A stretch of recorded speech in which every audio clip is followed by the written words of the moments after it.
Hi guys, in front of me is Samsung Galaxy A34 and let me show you how to activate Google Backup on this device.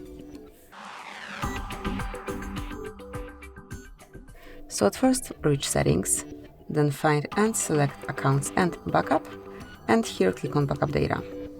Now tap on Add Account, make sure that you are connected to Wi-Fi or LTE, whatever, you just need network connection, and here provide your email address or phone number that is connected with this backup account.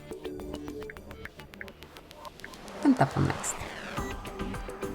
Now it's time to enter the password, so let me do it off the screen.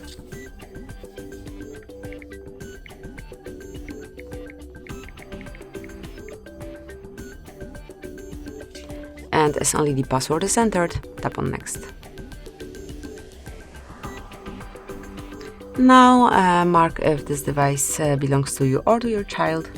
Tap on Next, then tap on I agree to agree with all the terms and conditions of usage, and then click on Turn on to activate Google Backup. So that's it, that will be all. Thank you for watching. Please subscribe our channel and leave the thumbs up.